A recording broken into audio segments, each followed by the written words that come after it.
Esse vídeo ficou um pouco longo, mas eu peço que você assista até o final, quando eu falo o mais importante.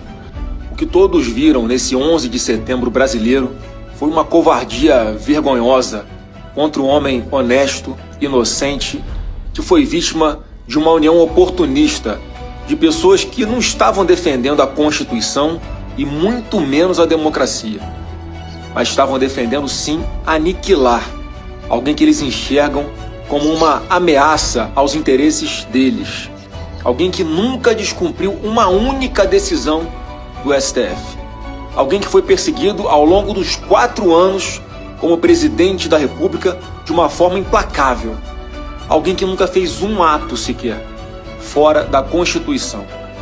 O que a gente assistiu foi um ataque às torres gêmeas do Congresso, que tem se apequenado nos últimos anos ante o progressivo e antidemocrático avanço de Alexandre de Moraes contra as liberdades, contra as prerrogativas parlamentares e contra quem mais ele quiser perseguir.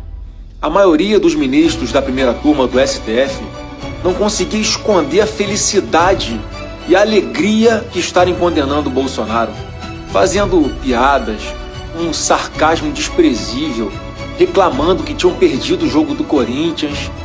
E eu prometo a Vossa Excelência que eu não farei com Vossa Excelência a maldade que me fizeram ontem, de fazer eu perder quase 2/3 do jogo do Corinthians.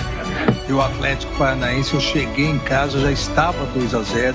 E não esconderam a inveja que sentem de Bolsonaro, um ser humano bom e amado pelo povo.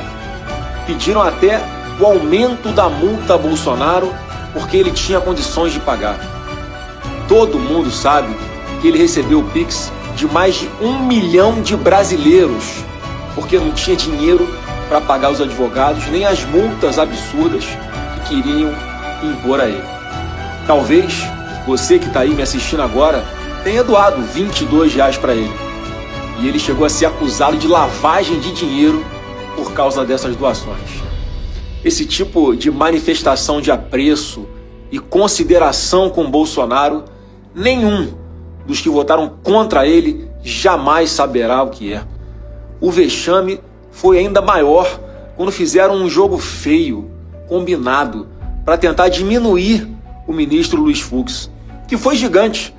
Não porque deu um voto para absolver Bolsonaro e os demais inocentes, não, mas porque foi o único que se comportou como um juiz e não se rebaixou ao nível dos que se deleitavam com a covardia de 4 se juntarem para bater em um, como hienas atacando um leão ferido caído no chão. E quando a Suprema Corte faz política ao invés de fazer justiça, ela já atacou a democracia, ela já caiu em descrédito perante o povo brasileiro. Eles próprios não respeitaram a instituição a que pertencem, não se dão ao respeito e querem exigir respeito dos outros. Quem não se revolta quando dão 27 anos de prisão para um inocente por absolutamente nada e deixam solto gente que roubou bilhões, seja da Petrobras, seja dos aposentados do INSS? Esse é o Brasil da impunidade, que eu e você abominamos e vamos continuar fazendo o possível e o impossível para mudar.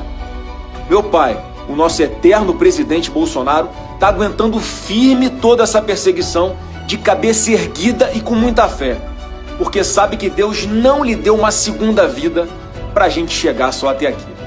Deus levantou Bolsonaro para despertar um país que estava com seu orgulho ferido, com seu patriotismo jogado na lata do lixo e com a sua honra envergonhada. Um país em que a imprensa tem medo de publicar denúncias contra Alexandre de Moraes, em que parlamentares não podem falar o que pensam com medo de serem presos, e um povo que não pode postar livremente as suas opiniões nas redes sociais por medo de terem as suas contas bloqueadas, já está escravizado e ainda não percebeu. O jogo não acabou, o jogo está só começando. Nunca é tão escuro quando está perto de clarear. E eu te convido a resistir junto com a gente, nos apoiando incansavelmente a aprovarmos uma anistia ampla, geral, irrestrita e imediata na Câmara e no Senado. Temos uma travessia difícil até tirarmos o Brasil desse cativeiro que ele se encontra hoje. Mas com Deus no comando, a gente vai resgatar a nossa pátria. O bolsonarismo não foi derrotado. Ele está só em fase de crescimento. Ainda terão que ouvir muito falar de Bolsonaro por um longo tempo. Quem coloca uma armadilha para os outros acaba caindo nela. Quem rola uma pedra será esmagado por ela. Os homens aprontam um cavalo para a batalha, mas quem dá vitória é Deus, o Senhor.